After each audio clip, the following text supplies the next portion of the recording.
আর কিছুদিন পর বিদ্যালয়ের বার্ষিক ক্রীড়া প্রতিযোগিতা। সে উপলক্ষে শ্রেণীকক্ষে মোবাইল ফোন নিয়ে নাচের অনুশীলন করছিলেন শিক্ষার্থীরা। ঘটনা বুঝতে না পেরে 7 শিক্ষার্থীকে বেত্রাঘাতে আহত করেন প্রধান শিক্ষক।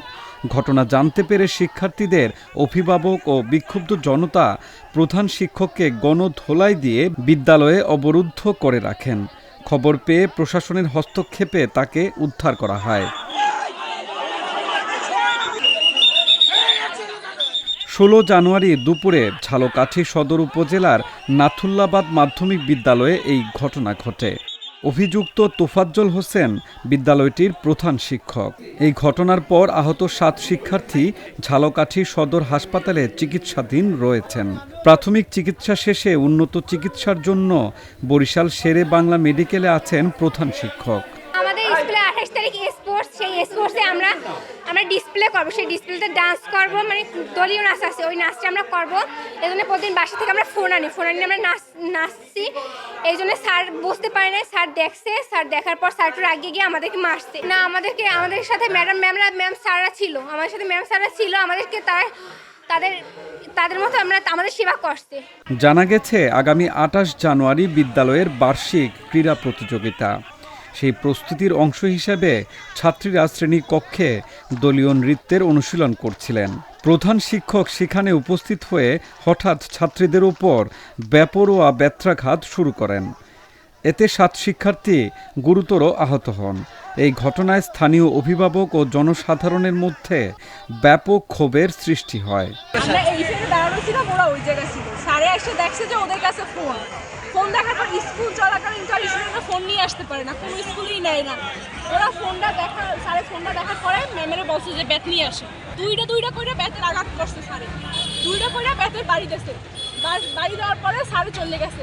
বাহিরের নেতারা আসছে, বাহিরে স্কুল চলাকালীন সময়ের মধ্যে স্কুল টাইমে বাহিরের নেতারা আসছে কিসের জন্য স্কুলে ভাঙচুর করবে? আমাকে বাইক গায়ে হাত তুলছে, আমরা আমি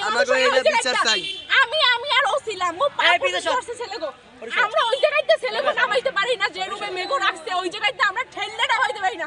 আমরা মানুষ হয়ে এতটা হনস্ত হইলাম, আমাকে বাইকগুলারে মারছে, আমি নিচে দাঁড়ায় দেখছি।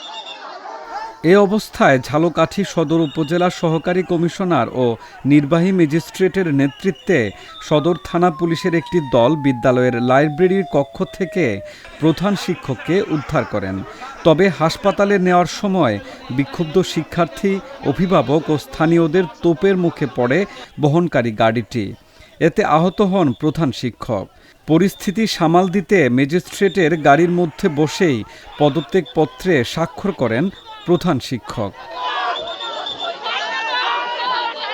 তবে স্থানীয় সূত্রে জানা গেছে এই ঘটনার পেছনে রয়েছে এই শিক্ষকের সঙ্গে বিদ্যালয়টির অ্যাডহক কমিটি গঠন নিয়ে স্থানীয় বিএনপি নেতৃবৃন্দের দ্বন্দ্ব।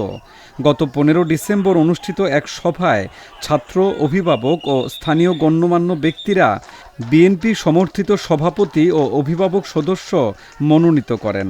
তবে তাদের মতামত উপেক্ষা করে আওয়ামী সমর্থক শিক্ষককে সভাপতি মনোনীত করে জেলা প্রশাসকের কাছে কমিটি অনুমোদনের আবেদন করেন প্রধান শিক্ষক। আর এই অসন্তোষ থেকেই পরিস্থিতি ঘোলাটে হতে শুরু করে। আমাদের কিছু ছোট ভাইরা স্কুল স্টুডেন্ট, ওরা বলতেছে যে ভাই আমাদের হেডমাস্টার 8-10টা মেয়েরে মাইরে ফ্লোরে শোয়াই রাখছে। আমি জিজ্ঞাসা করতেছি যে কারণ কি?